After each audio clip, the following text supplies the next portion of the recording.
para sa mga Libra guys. Today, titignan natin kung bakit ang ilan sa inyo is hindi makausad or nahihirapang makausad o makamove on. Okay, or hindi makita na may pagbabago sa kanilang buhay. Titignan natin ang mga maaaring hadlang o naging hadlang sa inyong pagbabago o pag-move on o something na pagbabago sa sarili. Bakit nahahadlangan o may hindi natutupad sa inyong mga gustong mangyari guys. Okay, kahit kayo ay kumikilos. Okay, or may ginagawang paraan. Kung hindi kayo kikilos, walang mangyari talaga. Pero sa mga kumikilos at gumagawa ng paraan, pero bakit may hadlang at hadlang pa rin at hindi kayo umuusad sa palagay ninyo is titingnan natin ang maaaring mga dahilan at hingi tayo ng advice kung anong dapat ninyong maunawaan at guide guys at magka-idea kayo. Okay, sa mga Libra, ito ang inyong message. Pakita mo ang tamang message sa mga Libra kung bakit sa palagay nila o nararamdaman nila na para silang hindi talaga makausad or hindi na nakikita ang paparating. Ano ang mga pwedeng hadlang o mapagabag sa kanila, okay? O mga hindi nila nakikita sa kanilang situation. Sa mga Libra, I need message. Dalawang message lang dito. I need message, please. I need message, thank you. Thoughts, okay. Alam nyo yung pag-iisip nyo sa isang tao, maybe natapos na. Yung paulit-ulit na pag-iisip at pabalik-balik sa taong wala na sa buhay nyo. Number 16 is 7. Okay? Kailangan nyong mag-decide ng kung left or right. Kung saan kayo de-direction. Okay lang sa inyo. Iniisip pa rin ang mga tapos ng relasyon, tapos ng tao sa buhay, kaya hindi dumatating ang tamang tao. Kung may hinihintay kayong tao, tamang gusto ninyong magiging bagong situation. Because naka-stuck kayo doon sa tapos na. O doon sa taong wala na sa buhay ninyo. Naka-stuck up kayo, okay? Niisip-isip nyo. Isa pang message dito na mahalaga kung bakit sa pakaramdam nila para silang hindi umuusad o walang pagbabago sa kanilang buhay sa ilang Libra. Okay, hindi to para sa lahat sa makaka-resonate lang dito o ito ang kanilang situation guys. Hindi ito makaka-resonate sa lahat. Okay, tingnan pa natin ang ibang reason. Nakikita nyo tong great fortune guys. Ito ay nagbabadya sa inyo. But naaantala.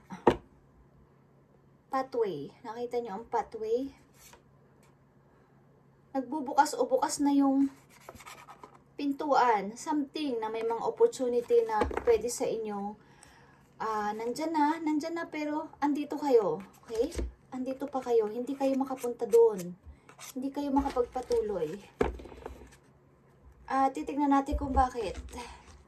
May magandang opportunity talaga na naghihintay sa inyo at bukas na ang opportunity. Okay? 35 is 8, guys. At nandito na naman ang 7. Okay? Message is here. Kailangan nyo makaabot doon sa light na yon, guys. Nandito kayo sa dark pa. At hindi kayo umuusad, hindi kayo maglakad.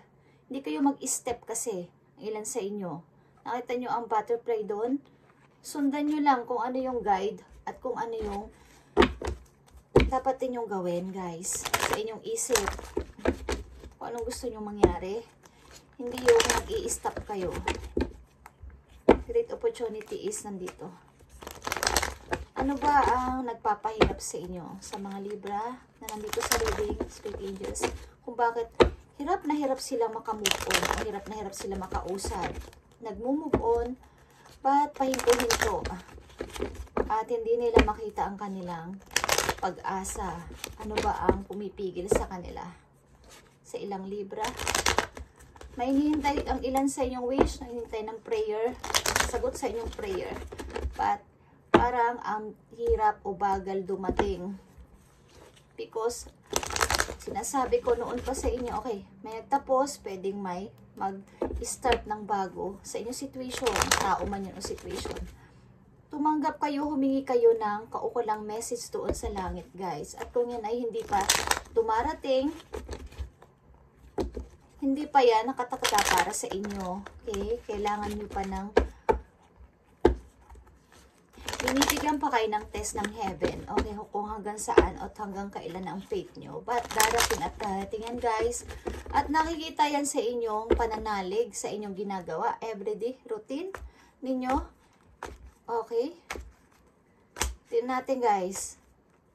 Kung anong message for Libra dito.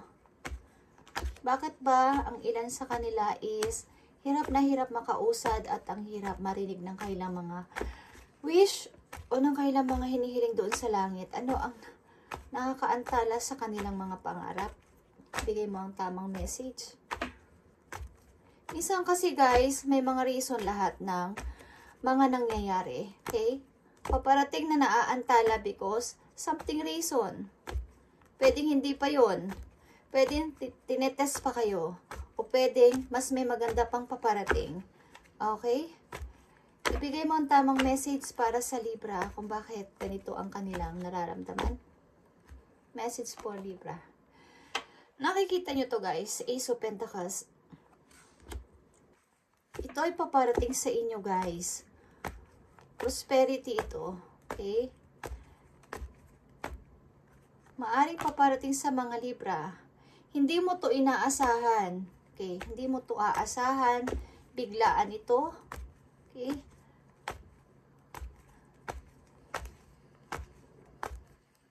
Tingnan natin ang mga nakakaantala sa inyo dito sa kabilang side. Ano ang nakakapagpapigil sa inyo? Bakit hindi pa dumarating ang inyong mga pinapangarap o pinagpipray? Nakita nyo to? 8 of Swords.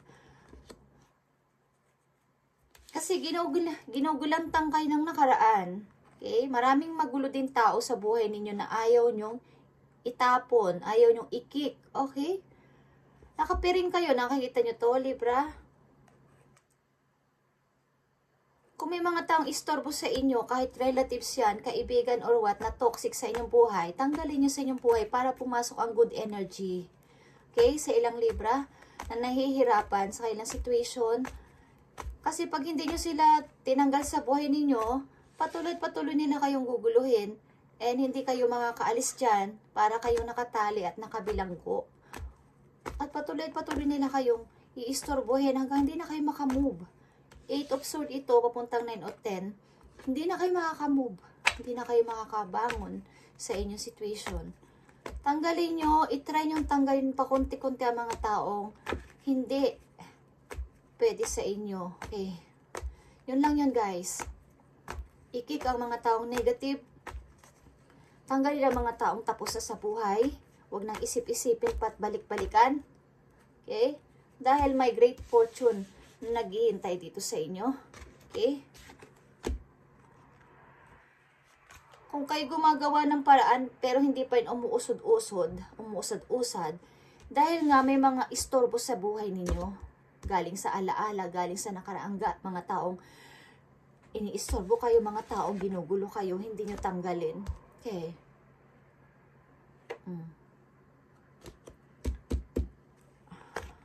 Two of Cups. Nakatali kayo doon sa taong malayo din sa inyo, na mahal ninyo. Habang may tao kayong mahal doon sa malayo o magkalayo kayo panandalian, is magpatuloy kayo as you. Sa inyong sarili. Okay? Kasi hindi nyo rin alam ang ginagawa nila kung nasan sila sa ngayon. So, magpatuloy kayo sa inyong sarili. May great fortune na naghihintay sa inyo. Okay? May magbubukas o nakabukas na ang pintuan ng opportunity for you. Sa ilang Libra. At tanggapin nyo yan. Okay? Tanggapin nyo ng madalian. Napapag-iwanan na kayo kasi. Okay? Tingnan nyo to. Pagod na kayo sa mga tao sa paligid. Pinagpapasensyahan nyo pa din. Kailangan nyo ng bagong emotion. Yung inyong emotion, yung inyong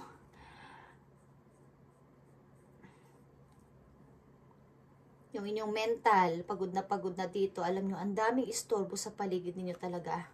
Kaya hindi kayo makarating dito sa light na to, sa pinto ang bukas na to. Okay? Kailangan nito guys, bagong emotion, bago ding mga gusto sa buhay, bagong emotion. Okay? Libra, nakikita nyo to? Darating yung pinapangarap nyo na yan. Okay? Yan. Tanggalin nyo ang mga tao sa buhay ninyo guys na magugulo, mga negative person, toxic person. Ang daming paparating na bago sa inyo guys. Okay, Knight of Pentacles is here. Kailangan nyo maghanap ng direksyon para sa inyong ikakabuti.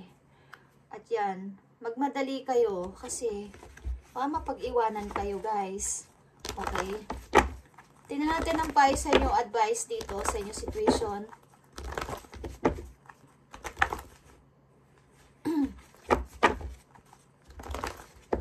May kinalaman to sa inyong pag-ibig at sa situation nyo. Itong reading na to.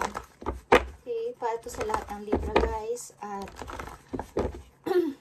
para rin to sa mga tao na pipili na parang hindi sila umuusad. O parang ang tagal ng dream ko, ng wish ko, ng prayer ko. Bakit hindi pa dumarating?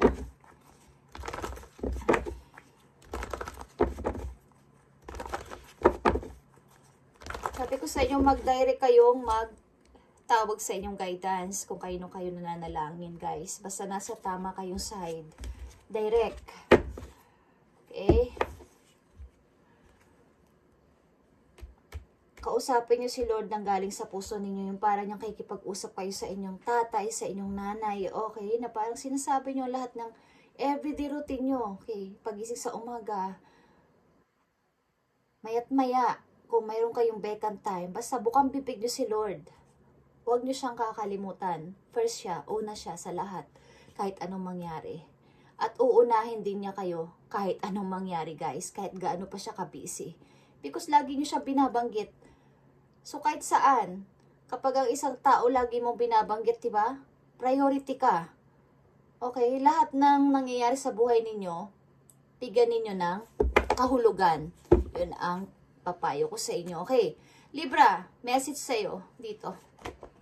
Nakita nyo to? Temptation, mga unhealthy habit, mga kung ano-anong nararamdaman, mga tao rin sa paligid na toxic, andito sa inyo. Sa mga hindi nakakausad ng tuloy-tuloy. Okay? At isa pang message dito.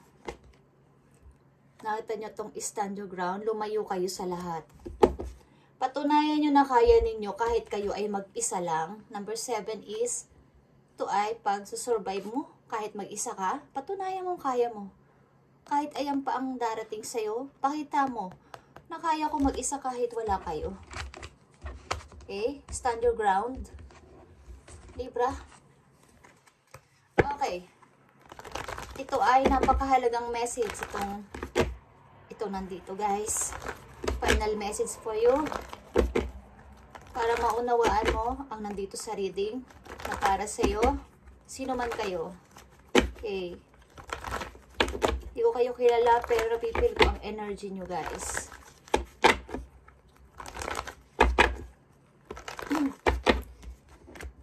Kailangan matalo nyo dito ang mga parang mga kung ano man yung mga temptation na pinagdadaanan nyo. Matalo nyo yan.